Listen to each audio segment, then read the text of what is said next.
বিসমিল্লাহির রহমানির রহিম। আজকে আলোচনা করব নবম দশম শ্রেণীর সেট ফাংশন অধ্যায়ের 2.1 উদাহরণ নম্বর 4। দেখো উদাহরণ নম্বর 4 কি বলছে, দেখাও যে সকল স্বাভাবিক সংখ্যার সেট একটি অসীম সেট। স্বাভাবিক সংখ্যা কি আমি তোমাদেরকে আগেই বলেছিলাম, এই যে এখানে লেখা আছে n দ্বারা স্বাভাবিক সংখ্যাকে প্রকাশ করা হয়, ন্যাচারাল নাম্বার। এই অঙ্কটা করার আগে, এই উদাহরণটা বুঝে দেওয়ার আগে তোমাদেরকে আমি একটু প্রাথমিক ধারণা দিব, তাহলে এই অঙ্কটা বুঝতে তোমাদের সুবিধা হবে। দেখো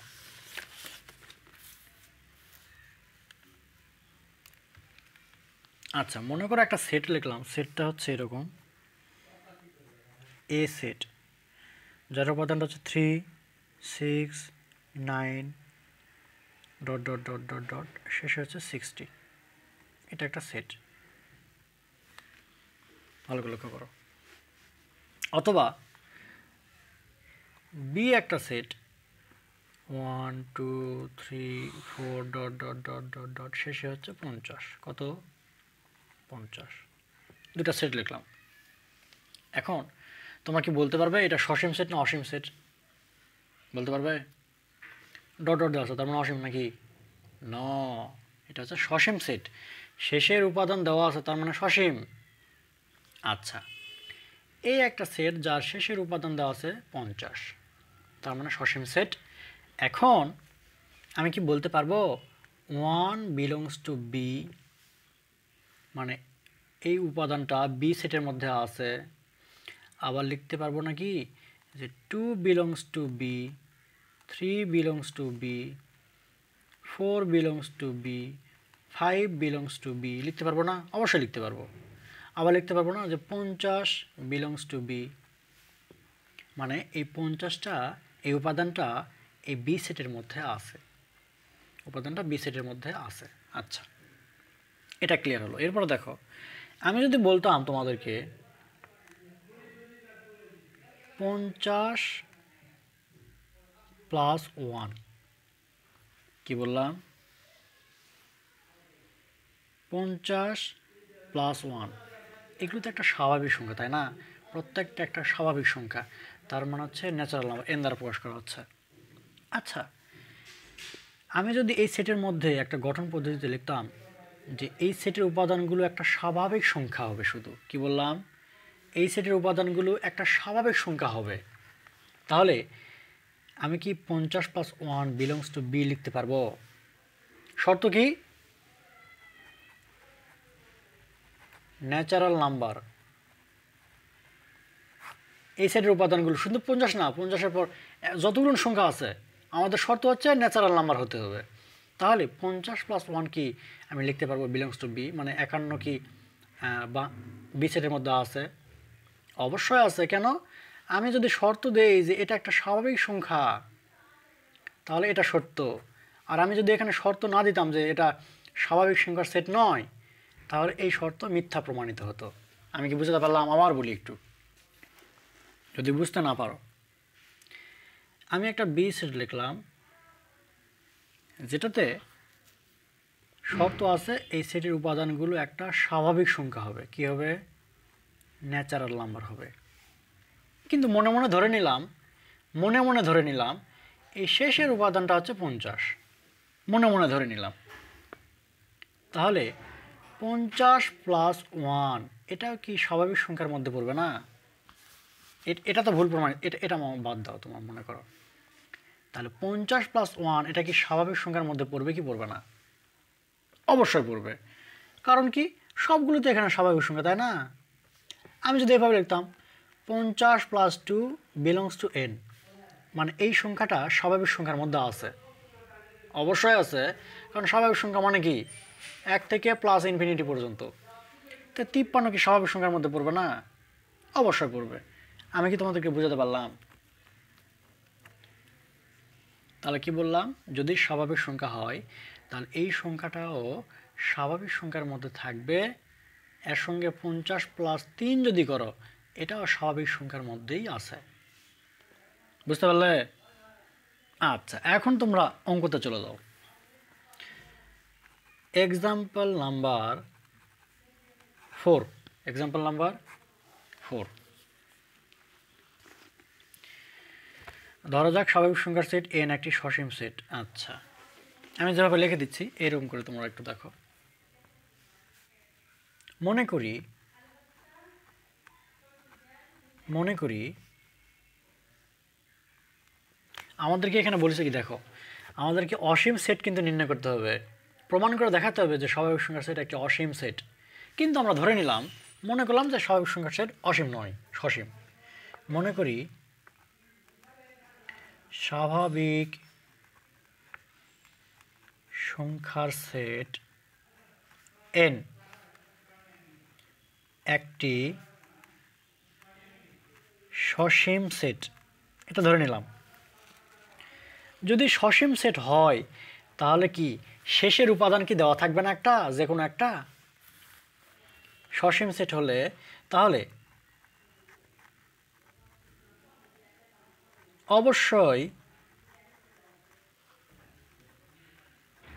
একটি সর্বোচ্চ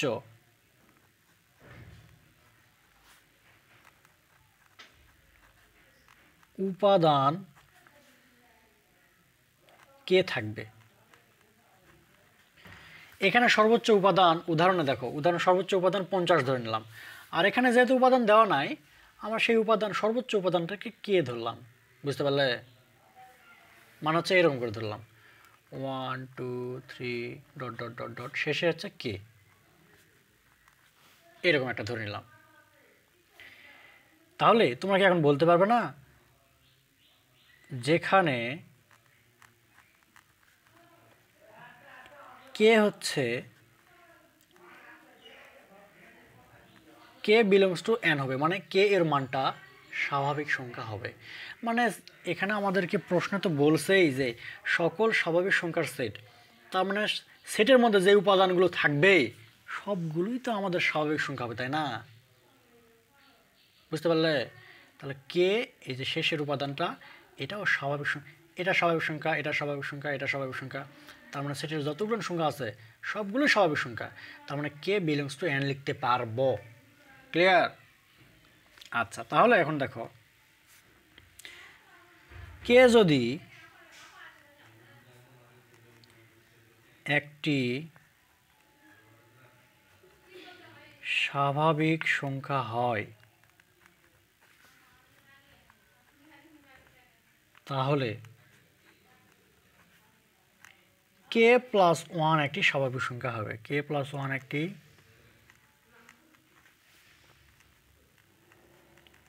স্বাভাবিক সংখ্যা হবে। কে প্লাস 1 একটা স্বাভাবিক সংখ্যা হবে। আচ্ছা, আমরা ধরে নিয়েছিলাম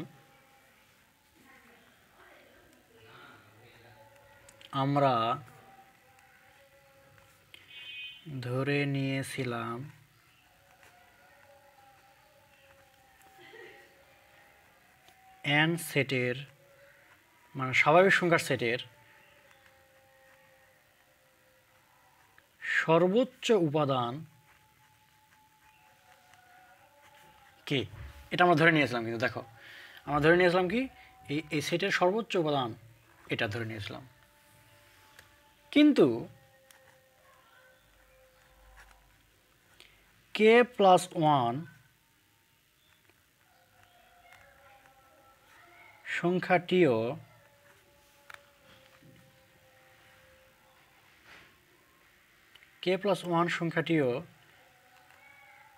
একটি স্বাভাবিক সংখ্যার উপাদান পাওয়া গেল। স্বাভাবিক সংখ্যার উপাদান পাওয়া গেল। একইভাবে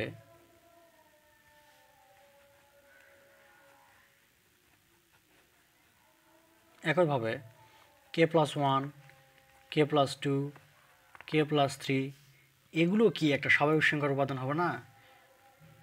সংখ্যাগুলোও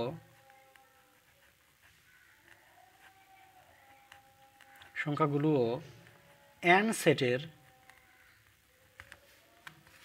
সেটের উপাদান পাওয়া যাবে। সুতরাং এখন লিখব যে স্বাভাবিক সংখ্যার সেট n সসীম হতে পারে না। একটু ক্লিয়ার করে দিই।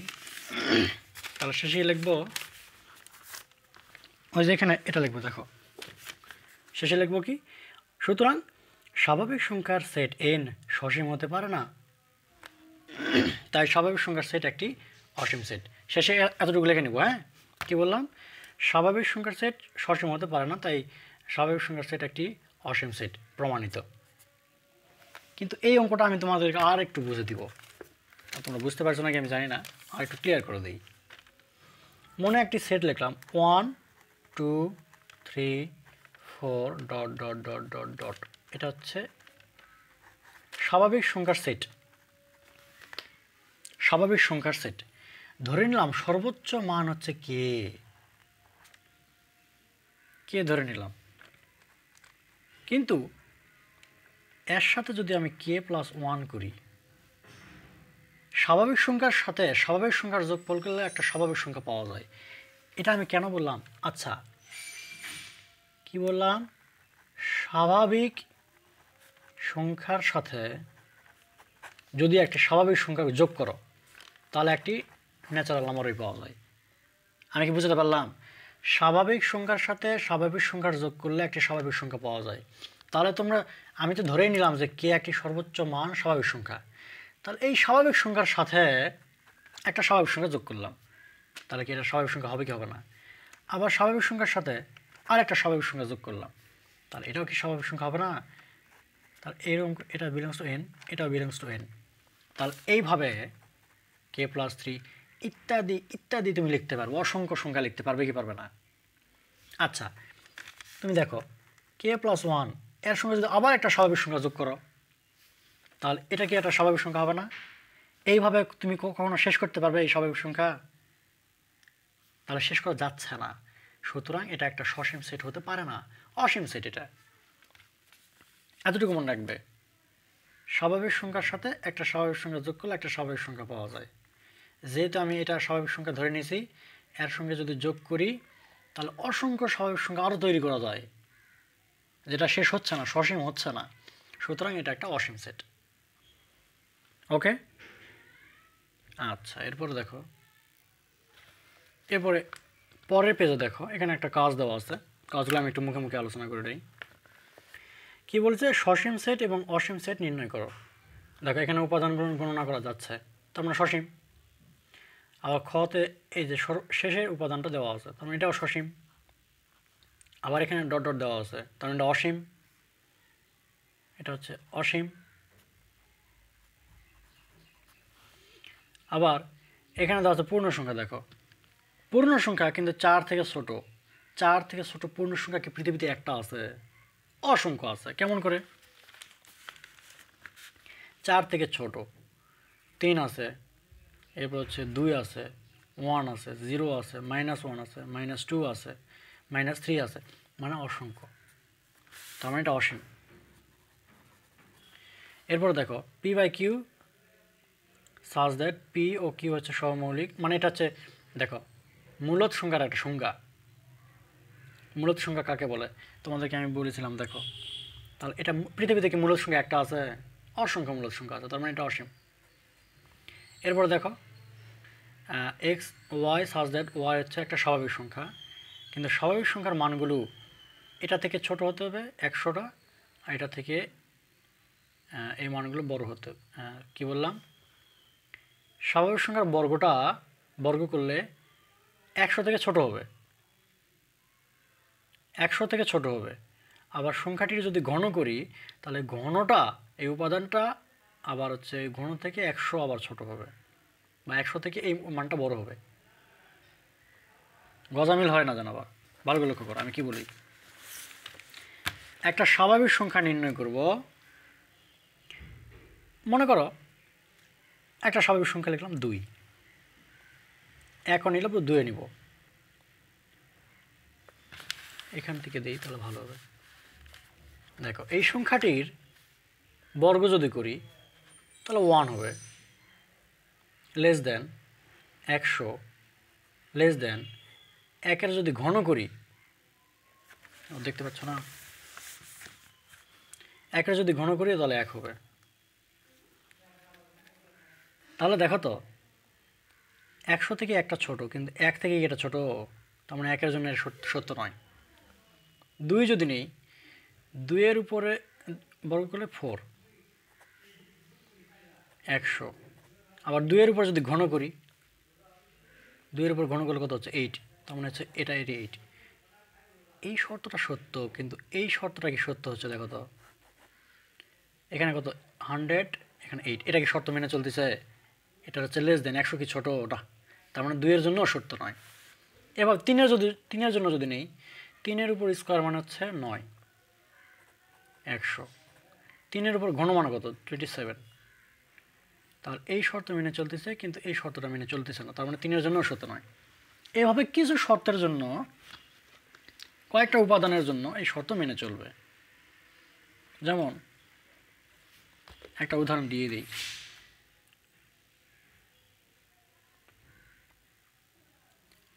সংখ্যাটি যদি আমি 5 নেই, দেখো 5-এর উপর স্কোয়ার মানে কত 25, লেস দেন 100।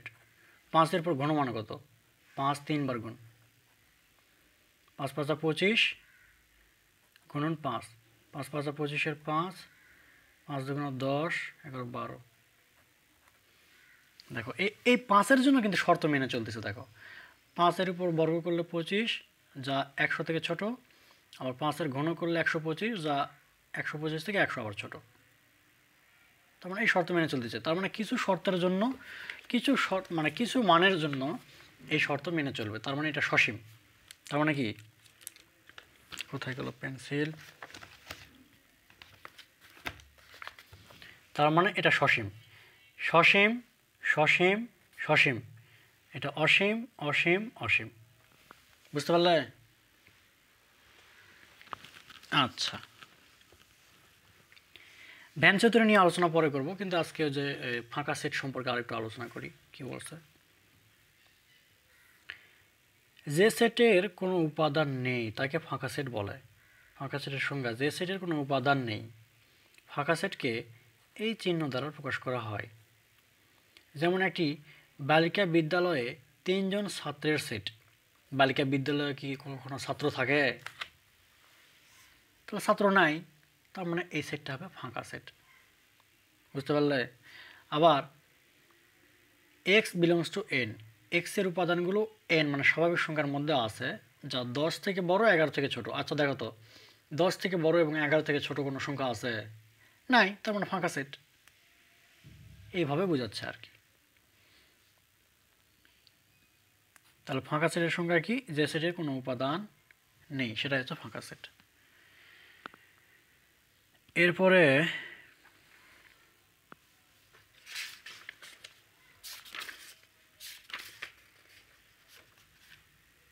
আরও একটু আলোচনা করে দেখো, ভ্যান চিত্র। জন ভ্যান 1834 থেকে 1923 সেটের কার্যবিধি চিত্রের সাহায্যে প্রকাশ করেন। যতগুলো সেটের জনককে জর্জ ক্যান্টর। আবার জন ভ্যান এসে সেই সেটটাকে চিত্রের সাহায্যে প্রকাশ করলো। এতে বিবেচনাধীন সেটগুলোকে সমতলে অবস্থিত বিভিন্ন আকারের জ্যামিতিক চিত্র, যেমন আয়ত, বৃত্ত, ত্রিভুজ ব্যবহার করা হয়। জন ভ্যানের নাম অনুসারে চিত্রগুলো ভ্যান চিত্র নামে পরিচিত। মানে হচ্ছে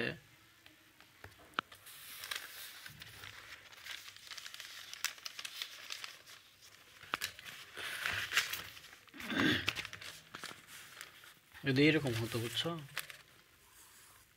তোমরা ভ্যান চিত্র সম্পর্কে জানোই, এভাবে প্রকাশ করা হয়। একটু উদাহরণ দেই, তোমরা জানো, তারপর একটু উদাহরণ দেই। মনে করো এটা একটা স্কুল। কি বললাম? এটা একটা স্কুল। স্কুলের প্রত্যেকটা শিক্ষার্থীর সংখ্যা মনে করো 100 জন। এই 100কে আমরা এস দ্বারা প্রকাশ করলাম বা ইউ দ্বারা প্রকাশ করলাম, একই কথা, কোনো সমস্যা নেই। এই শিক্ষার্থীর মধ্যে এই বৃত্তের মধ্যে যারা আছে মনে করো তারা ফুটবল খেলা পছন্দ করে, এই বৃত্তের মধ্যে যারা আছে তারা হচ্ছে ক্রিকেট খেলা পছন্দ করে। আবার এই যে বাইরে যারা আছে মনে করো উদাহরণ দিচ্ছি, তারা কোনো খেলাই পছন্দ করে না। এই জিনিসগুলো আমাদেরকে বুঝতে হবে। মানে এটা হচ্ছে P1, এই মাঝখানে P2, এটা হচ্ছে P3 বা P4। মানে এই জিনিসগুলো যদি তোমরা একটু ধারণা রাখতে পারো, আমি তোমাদেরকে অবশ্যই এখানে ভ্যান চিত্রের সম্পর্কে আছে ক্লিয়ার ধারণা দিব। আশা করি তোমরা যদি ধৈর্য সহকারে দেখো, ভ্যান চিত্রের সম্পর্কে আসলে কোনো সমস্যা থাকার কথা নয়, থাকবে না ইনশাল্লাহ।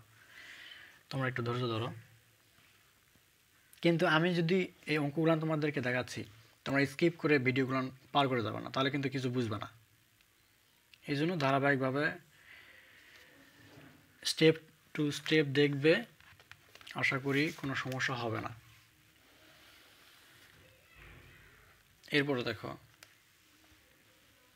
উপসেট। এখানে এ একটা সেট দেওয়া আছে যার উপাদানটা মানে এলিমেন্ট হচ্ছে দুইটা, এ এবং বি। এই সেটের উপাদানগুলো এত এত এত সেটগুলো গঠন করা যায়। কিছু বুঝলে? উপাদানগুলো নিয়ে একটা সেট গঠন করা যায়। আবার কোনো উপাদান না দিয়ে ফাঁকা সেট গঠন করা যায়। তাহলে কি গঠন করা যায়? আমি তোমাদেরকে যদি একটু উদাহরণ দিই তাহলে আরও ক্লিয়ার হয়ে যাবে। লাইনটা একটু ক্লিয়ার করি। এ একটা সেট যার উপাদানটা হচ্ছে এ আর বি। তাহলে এখান থেকে কয়টা সেট উপাদান নিয়ে, সেটের উপাদান নিয়ে সেট গঠন করা যায়। কেমন করে? এ বি, এ নিয়ে একটা সেট গঠন করা যায়, বি নিয়ে একটা সেট গঠন করা যায়। দুইটা করে নিলাম, এবারে একটা করে নিলাম, আর তো নাই, শেষে একটা ফাঁকা সেট গঠন করলাম। এই কথাই বলছে। তাহলে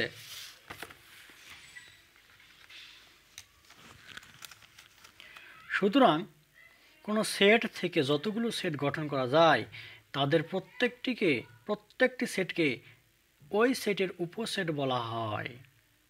কি বললাম? কোনো সেট থেকে যতগুলো সেট গঠন করা যায় তাদের প্রত্যেকটিকে ওই সেটের একটি উপসেট বলা যায়। তাহলে আমি যদি খাতাতে লিখলাম, দেখো এটা একটা সেট, এ সেটের উপসেট এটা, এটা একটা সেট, এই সেটের একটা উপসেট এটা, এটা একটা সেট, এই সেটের উপসেট। এ সেটের সবগুলো উপসেট হচ্ছে 4টা। আমি কি বুঝতে পারলাম? মানে 1 2 3 4, এই 4টা সেট কার উপসেট? এই এ সেটের উপসেট, এটার উপসেট এগুলো। একটু ক্লিয়ার করে দিচ্ছি, বারবার বলতেছি যাতে সহজে মনে থাকে। উপসেটের চিহ্ন হচ্ছে সাবসেট ইকুয়াল। এই চিহ্ন দ্বারা উপসেট প্রকাশ করা হয়। হ্যাঁ, সাবসেট। যদি বি সেট এ সেটের উপসেট হয় তাহলে আমরা বি সাবসেট এ লিখতে পারি। যদি বি এ সেটের উপসেট হয় তাহলে এখন দেখো তো, এ সেটের উপসেট বি, এ সেটের উপসেট সি, এ সেটের উপসেট হচ্ছে ডি যদি হয়। এগুলো এ সেট কিন্তু এগুলো উপসেট মনে করো, তাহলে আমি এভাবে লিখতে পারবো বি কার উপসেট? এ সেটের উপসেট। সি কোন সেটের উপসেট? এ সেটের উপসেট। যদি লিখি ডি কোন সেটের উপসেট? এ সেটের উপসেট। আমি কি বুঝতে পারলাম? সুন্দর না? আচ্ছা, এরপরে দেখো বি এ এর উপসেট অথবা B is a subset of A, ইংরেজিতে বলা হয় এভাবে, B is a subset of A. উপরের উপসেটগুলোর মধ্যে এ বি একটি এ এর সমান। প্রত্যেকটি সেট নিজের উপসেট। এই লাইনটা ভালো করে লক্ষ্য করো, এখান থেকে এমসিকিউ আসে। প্রত্যেকটি সেট নিজেরই উপসেট। দেখো এখানে মজার একটা জিনিস দেখো, আমি এখানে দেখো এটা এ সেট তাই না, কিন্তু এই সেটের উপাদান কোনটা, এটা এই কয়টা, কিন্তু এখানে তো একটা উপসেট পাইছি, তাহলে এটাকে আমি কি এ লিখতে পারবো না? দেখো তো এটা আর এটা একদম সেম, তাহলে এটাকে আমরা এ লিখতে পারবো। তাহলে এখানে লিখতে পারবো এ উপসেট এ, এ সাবসেট এ, এভাবে লিখতে পারবো। মানে এ হচ্ছে নিজেরই একটা উপসেট। প্রত্যেকটি সেট নিজেরই উপসেট হয়, মনে রাখবে। আবার যে কোনো সেট থেকে ফাঁকা সেট গঠন করা যায়, ফাঁকা সেট যে কোনো সেটের উপসেট। দেখো তাহলে মজার জিনিস এখানে দুইটা পেলে, প্রত্যেকটি সেট নিজেরই একটা উপসেট এবং ফাঁকা সেট প্রত্যেকটি সেটের উপসেট। দুইটা জিনিস খুবই ইম্পর্টেন্ট, একটু মনোযোগ দিবে। তাহলে এখানে একটা জিনিস দেখো, ধরি পি একটা সেট 1 2 3, কিউ একটা সেট হচ্ছে 2 3, আর একটা সেট হচ্ছে 1 3। তাহলে পি কিউ আর প্রত্যেককে পি এর উপসেট বলা যাবে। কেন? 2 3 পি এর মধ্যে আছে। দেখো এই 2 3 উপাদান এই পি এর মধ্যে আছে। 1 3 1 3 পি এর মধ্যে আছে, তার মানে যেই উপাদানগুলো থাকবে সেটাকে উপসেট বলা হচ্ছে। আমি কি বুঝাতে পারলাম? এটা একটু খাতায় বুঝে দিই, তাহলে আরও ক্লিয়ার হয়ে যাবে।